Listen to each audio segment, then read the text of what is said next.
Roscoe here. Let's go through the Fimi X8 Pro firmware settings. It is quite a comprehensive package, you know, for a second tier drone. This firmware package is getting right up there with DJI. Let's go and have a look. Let's enter the device. Straight away you'll see the pre-flight checklist, which you can go through just a bit like DJI. I'm not going to go through that. If I click on that green box at the top right hand corner, I can get rid of that. And if I click on the settings icon on the top right hand corner, that cogwheel brings up all the various setting parameters. First one is the actual aircraft, the limit of flight speed. If I go in there, I can adjust the speed of the aircraft. Then if I go into the next one, limit of flight distance,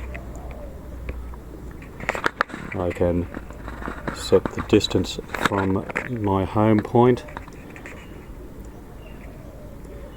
and the limit of flight height. If I click on that one, obviously at the moment it's at 500 meters. It goes up to 800 meters. Let's bring it back to something a little bit more legal.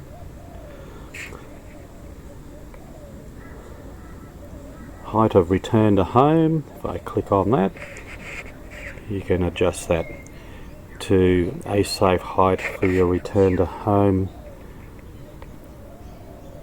settings. Beginner mode, if you're a new flyer and you want to limit the speed, distance and height and keep you safe, just click on that icon there. Assisted flight.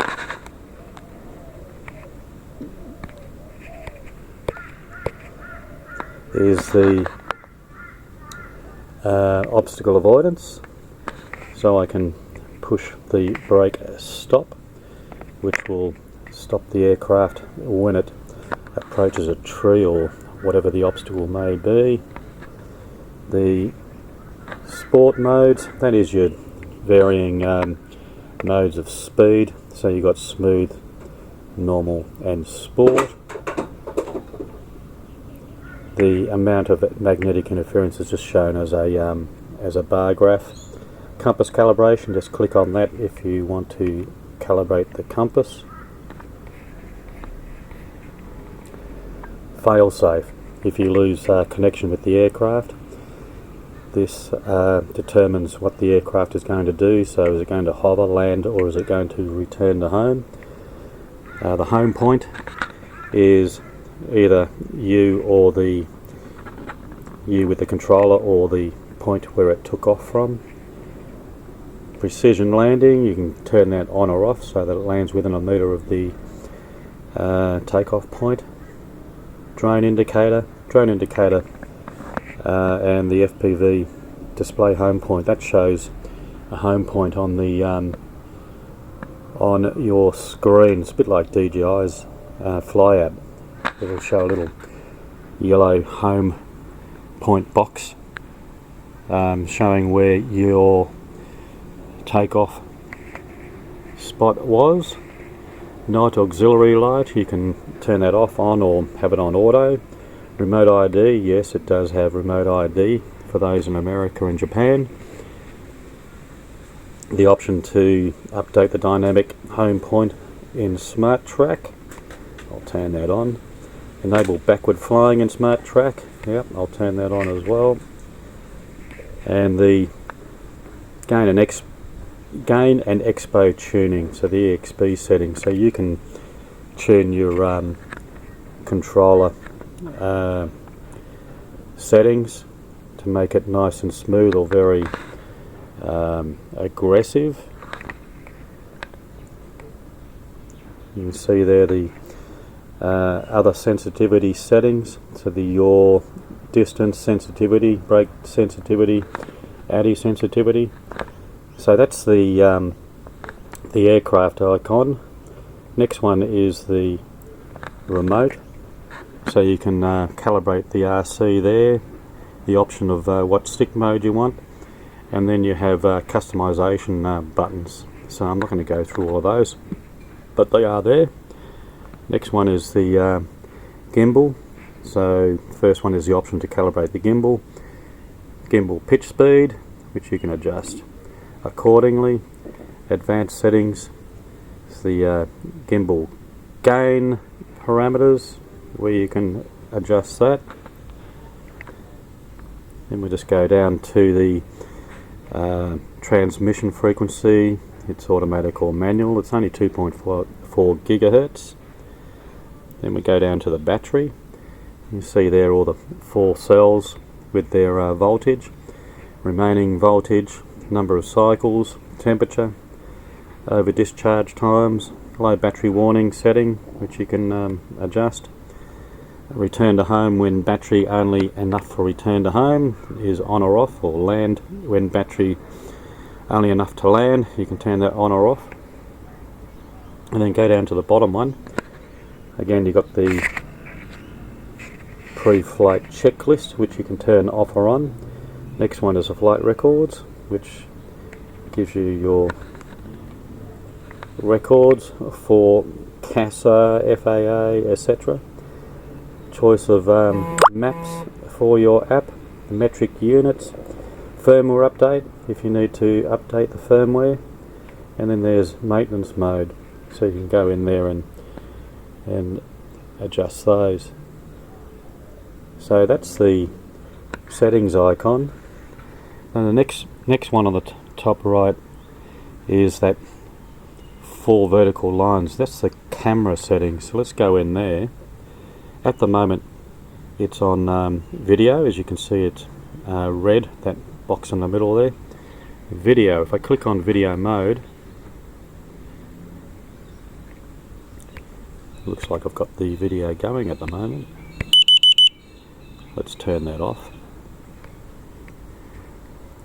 Video, go in there. You've got the option of video or lapse, video size. You've got the option of 4K up to 30 frames per second, 2.7 up to 60 frames per second, and 1080p up to 60 frames per second. Video quality, you can choose high, medium or normal. Night mode, you can turn that on or off. That is going to give you more light at night in your imagery. HDR, you can turn that off or on. White balance, it's on auto at the moment. I don't recommend changing that, maybe to sunny on a day like we have today, but if I change that parameter to shadow, you can see how the white balance is changing. Just leave it on auto. Metering mode, option there. Colour, you got general, vivid, black and white, and then you got log for video, and then down the bottom you have the option of vertical mode, so you can actually shoot vertical imagery for the likes of TikTok and Instagram. So you just open that and you will be able to shoot your TikTok videos. If I change it to the camera setting, photo mode, you have single, you have time lapse, whereby you can take a photo every 1 second up to 10 seconds, and the duration of the time lapse 30 seconds and up to 60 seconds. And panoramas, you have the choice of horizontal, vertical or wide panoramas.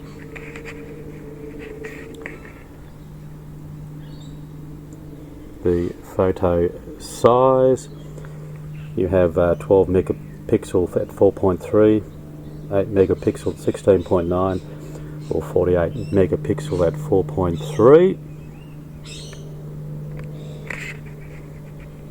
Let me go back into there and put it on single image.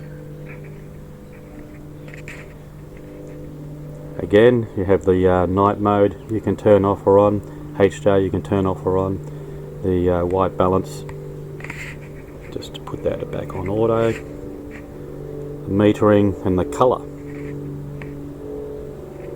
Up the very top of that settings, you can click on that toolbox. That gives you the options of putting your grid lines in.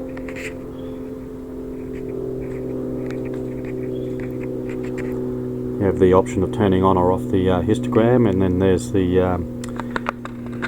option to format your SD card, and then the double horizontal line on the left is manual settings, where you can adjust your shutter speed, ISO. Let's leave that on auto. So there's your camera settings. Obviously that next one down, the third one down on the left, is just to change from video to photo. Next one down is the library, so that's going to bring up the library of images that you've already taken. Next one down looks like an alien helmet, is your intelligent flight modes. So you've got waypoints, droney, smart track, tap and fly, orbit, spiral, and then the flight mode, cinematic mode, which is a nice slow movement of the drone, tripod, where it doesn't move at all, but just follows the subject target.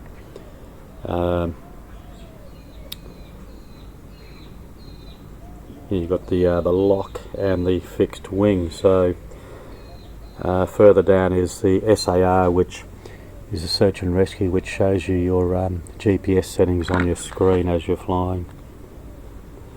So there you have it. There's the settings.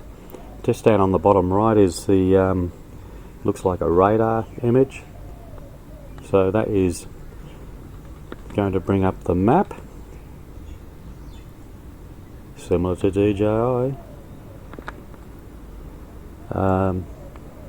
And then in the middle of the left hand side is the auto takeoff and land. So yeah, all in all, it is quite a comprehensive software package. It's pretty impressive for a second tier drone. Well, let's go and see how it flies. Let's go into sport mode. Let's see how fast it goes.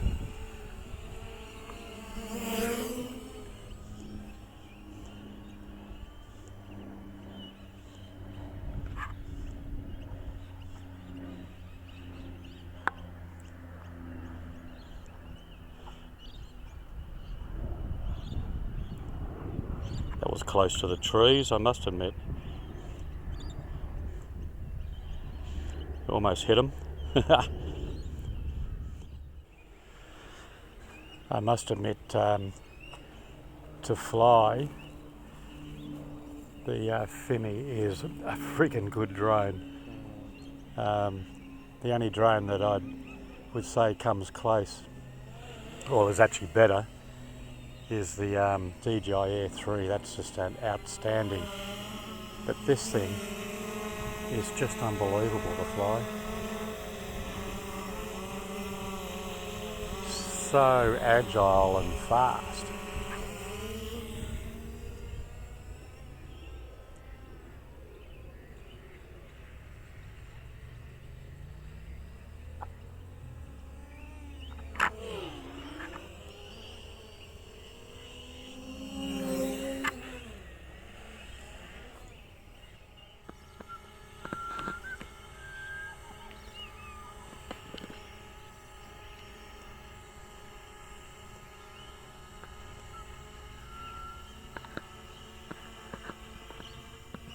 This is the droney. So it just goes up and back.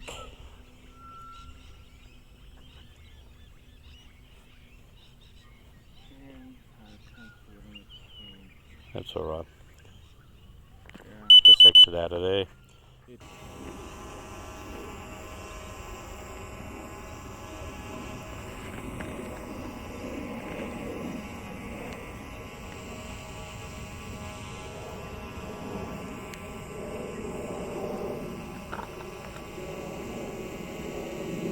So this is the rocket.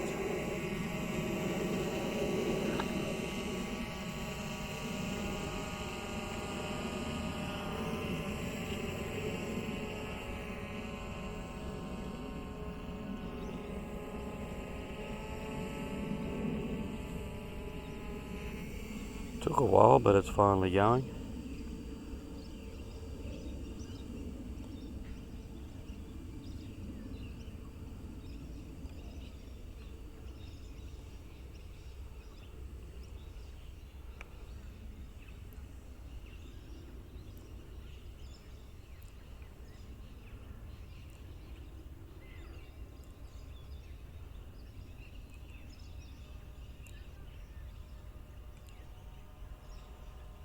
And once it's completed, it will come back to this original position.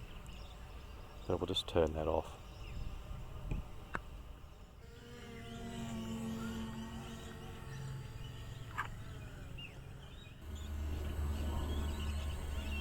There's orbit. Orbit. App is abnormal. Well, that's really fucking good.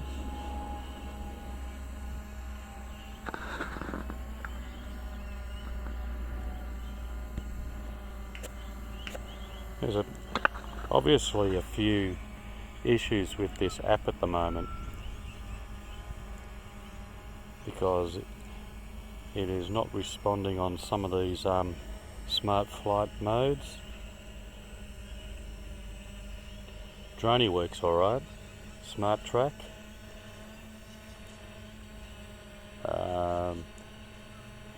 Let's just do a follow.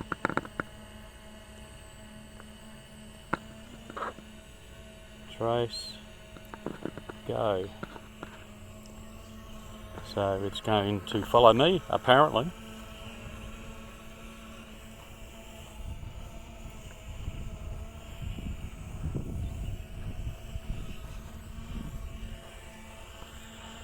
Is it following me, Fabio? It looks like it's focused, the camera is focused on you, and it's acting on Yeah, well that looks like it's working.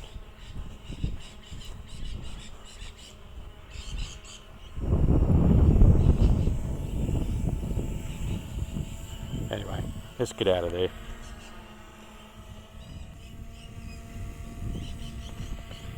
Tap and fly, not working.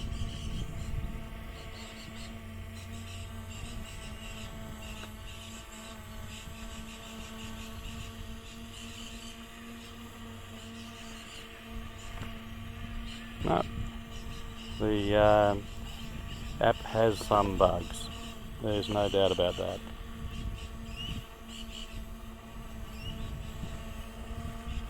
Sorry? The app has some bugs. Look, sorry, the app is abnormal. And then it just locks up. Fuck off. That's annoying.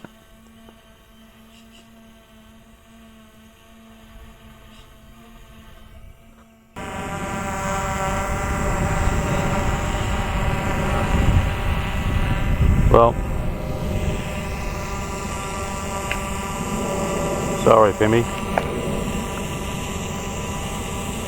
You have some work to do.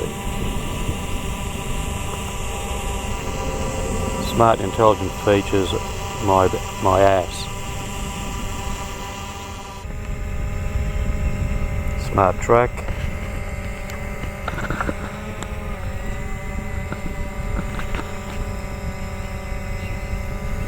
And go. And yes, it will track me.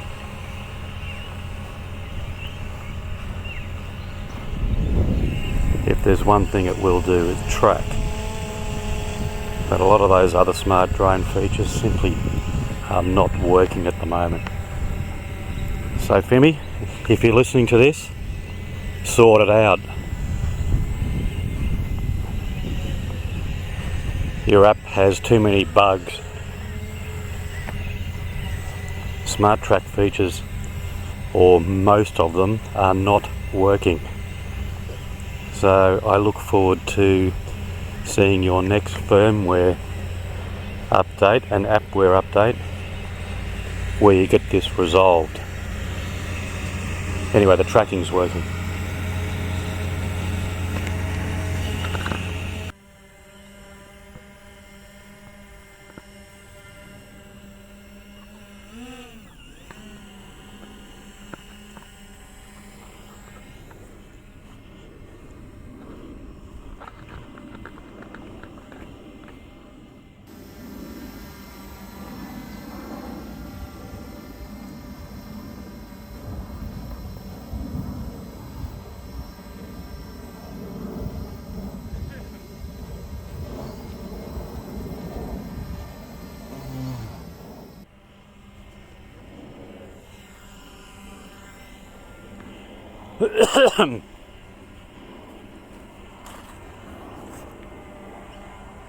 Let me do the advanced flight brake stop.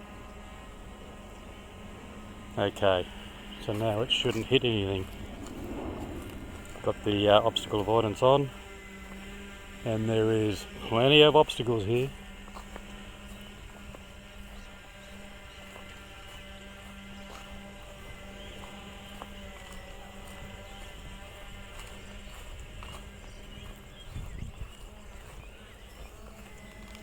Ooh, that was close.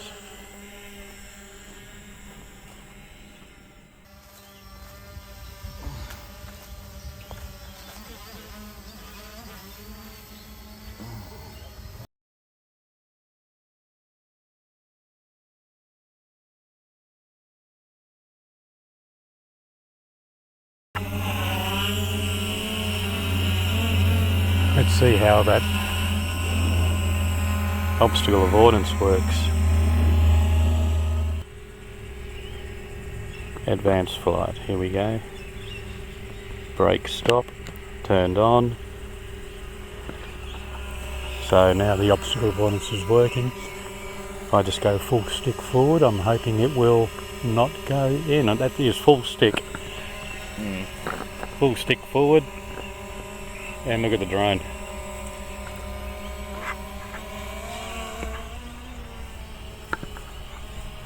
Let's try again. No.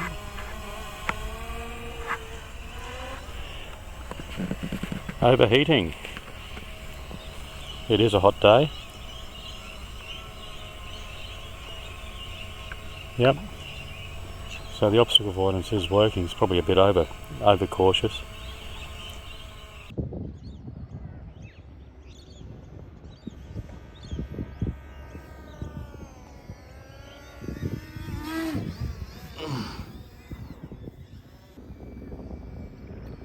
Helicopter. Yeah, I'm just going to make a comment that I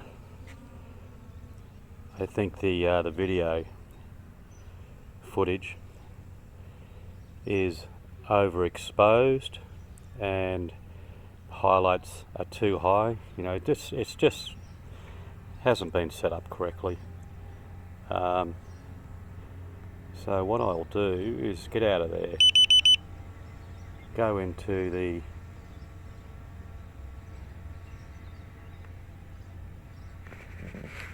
settings, and in the color go into F-log. So what I'm going to do now is shoot an F-log, and I'm going to do some editing of this and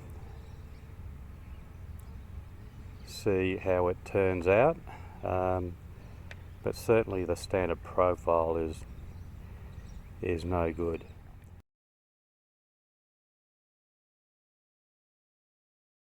Same goes for photos. I mean, you just have a look at just get out of there. 16:9. So again, the light white balance and The highlights I just don't think is right at all under the standard profile. So I'll take a photo of that. Let's go into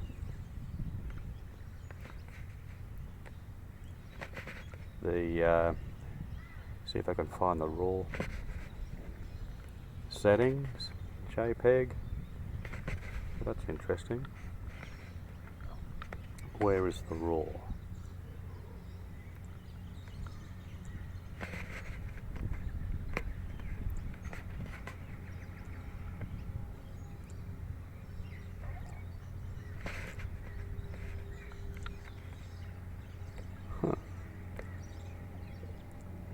General, vivid, black and white in colour, but no raw.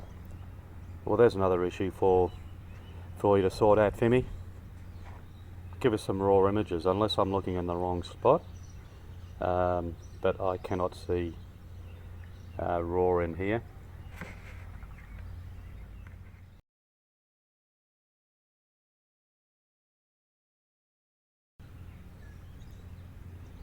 I don't know, Fimi, you need to get your act together. Sorry, but you're not releasing a product as advertised. Let me just do a panoramic, and I'll stitch that together and show you the results.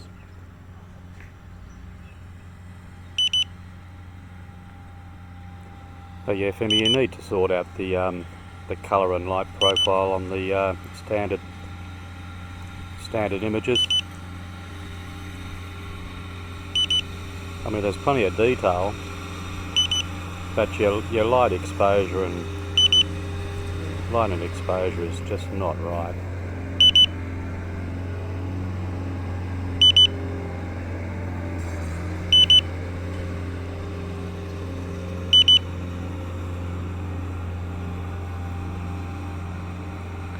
There we go, it's done a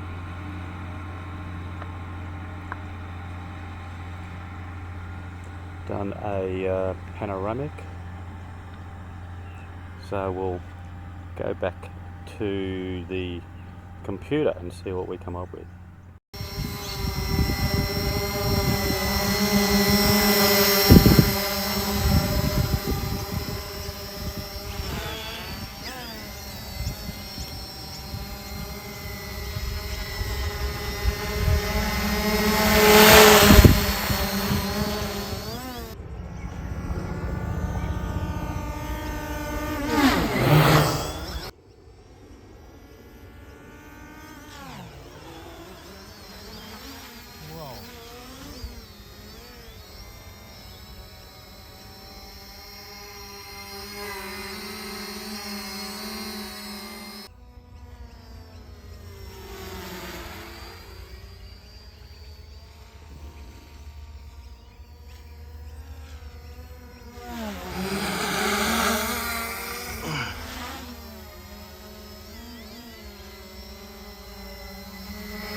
In regards to flying capabilities, this phone's good.